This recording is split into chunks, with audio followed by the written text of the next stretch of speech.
Step 1, be trans. Sorry to gatekeep on this, but it's kind of hard to transition when you're cis.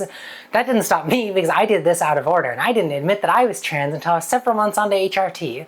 But this is how I wish that I did it. So do yourself a favor, and if you're going to transition, at least just admit that that's what you are to start with. So yes, in this video, I'm talking about the steps that I wish I would have taken, at least in the order that I wish I would have taken them whenever I first transitioned. So that brings me to step 2, which is set goals. And when I say to set goals, you should also have realistic goals that you can actually accomplish. Unlike me, who had the goal to become a sentient slug, or worm, or perhaps a snake, or eel, or Sicilian at least, as long as it was something without limbs that wiggles. But you can't always get what you want. So instead, I just settled for the next best thing, which is to become a woman. So for me, the number one, top of the line goal that I wanted was that I just wanted to pass as a woman, which I think is probably what most people want when they transition, is they just want to pass. Unfortunately, that's also not really a realistic goal, because passing is something that's defined by how other people perceive you, and you don't really have much control over that. So it's fine to have that as your ultimate goal and aspire to get to that point, but you should also have more grounded goals that are things that you can actually achieve and don't depend on what other people think or how they treat you. So going by those more realistic goals, my number one goal was to get rid of facial hair, because I knew that if I didn't have facial hair,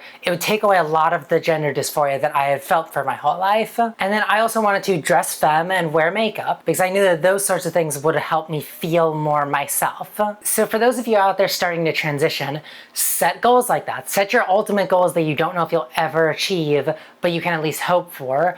And then also set the grounded, realistic ones that you know you can do, and try to prioritize those in order of the ones that you want most to the ones that you can maybe sacrifice if you need to, or at least hold off on doing them until later. Like, is getting bottom surgery something that you think is absolutely necessary for your transition, but you also don't really need it right away? It can be a little lower on the priorities, but still one of your priorities. And depending on what type of person you are, it can help to just probably write this down in a list and have it in order to look at, so that you can kind of keep track of what you're achieving and what you're trying to shoot for. So that brings me to step 3, which is to do research. So in my quest for wormification, I was very disappointed to find out there are no modern scientific methods to turn a human into a worm. So instead I went the route of transitioning into a female. And going by those lists of priorities that I had set previously, one of the first things I looked into was facial hair removal. So I learned about all the methods that you can use to remove hair, one of which being taking HRT will reduce facial hair, albeit to mixed results depending on the person. And there's also waxing, laser hair removal, and electrolysis, which I settled on electrolysis because it seemed like the most permanent method. But this is where you'll want to research into more of the technical aspects, like to get on HRT, the requirements are different depending on all sorts of places where you live, and sometimes it requires you to do a lot of different things to qualify to get HRT, so it helps to know early on what all you need to do to get that. And also, if there are surgeries that you want to get, you might need to find the right doctor to do them and get on a waiting list, and this stuff can take time. So you should get started on researching that stuff as soon as possible, so you can be ready to do it as soon as possible. And also, if passing is your ultimate goal, research what it takes to pass, because there is a sort of science to it. And that can include how you talk and voice training to get the right voice that you want. It can include your body language and how you express yourself. So if you start doing research and getting it in your brain box early on, then it can save you a lot of time down the road just by having that understanding of what you need. So once you have your research all done and you kind of have a good idea of everything that it will require to get to where you need to be, then you move on to step 4, which is to take action. So while the science may not be there for me to achieve the wormhood that I always dreamed of, it might get there at some point. And science might develop a wormification procedure that I can do, and I can really become the worm that I've always dreamed of. But in that case, I'm sure it's going to be a new fringe science that only the most elite of the rich people of the world are going to be able to have the honor of trying. So I'm taking action now by starting to save up my money so that I can afford the wormification procedure when it becomes a reality. And you can do the same. Say if you want to have bottom surgery or facial feminization surgery, or something that's really expensive and out of your reach of getting, you can start early on by just setting up a fund and putting money away into it so that you can get ready to do it. Really, you're just going to take everything that you did from your research and also look at your priorities. Go for that number one priority, and follow what you learned in the research to achieve that. And it might be baby steps in the beginning, but at least do something to push yourself towards that. Like if that ultimate goal is really just that you want to pass in public, then voice training is probably going to be a big part of that. So just start doing it and don't procrastinate on it. This is where I did things really out of order because the freak that I am.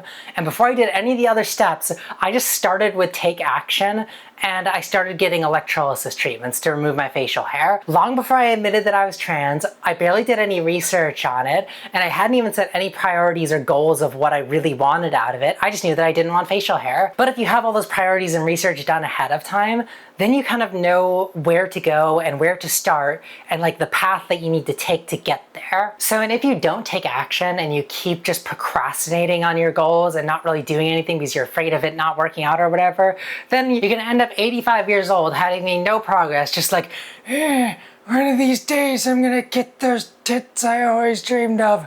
Then I can be the woman that I've always been on the inside. And I'm sure tons of people end up like that, which it's not too late to transition at that point. You just have to do it right now. Take action, do it. So now we're at step 5, which is the final step and the longest step of them all, which is to track progress. So I imagine the wormification procedure, once it becomes a real science, it's going to be like a gradual change of your genetics that slowly like sucks your limbs into themselves until you just become a worm. So I'm imagining that I should track my progress with that, of like taking pictures of my fingers as they get like sucked into themselves, so that I have a record of all my appendages that I'm losing until I'm just a weakly little noodle. But bringing it back to reality of my gender transition, what I did do is take progress photos all along the journey. So I did a thing when I started on HRT, and I've been doing it ever since, where I take a picture in the mirror of roughly the same position every single day, because then I can look back on those photos and see how much has changed over the course of the transition. Because if you don't do something like that, you can get really disheartened, because the transition, what do you know, it's a transition. It's a very gradual change, and you living in your body that's only gradually changing probably won't notice all the changes that happen. So if you keep progress photos, at least like write a diary entry once a month, or take a picture once a month or once a week or once a day like I'm doing, and then look back on those whenever you're feeling down and you feel like you're not making progress, and you'll notice really how far you've come. As long as you're continually taking that 4th step of taking action and you're not procrastinating things, then there will be progress. No matter how slow that progress is, there will be some, and if you're keeping track of it, you can notice it. Which is also why I recommend keeping like a photo of yourself or something, or a video or something of yourself like long before the transition, when you were so far away. And it might be something that you're ashamed of, and like you don't even like to look at that photo or video, but every time you look back at that, even though you're so ashamed of it, it's going to make you feel so much better about yourself now, because you can see how far you've come. And this is why I keep so many photos on my phone of myself like long pre-transition, like long before I even lost a bunch of weight, whenever I was really overweight, because I can look back on these photos and be like, oh my gosh, I'm so glad that I'm not that person anymore. Kind of cures a lot of my dysphoria, because now I look at those photos and I'm like, I used to see that in the mirror,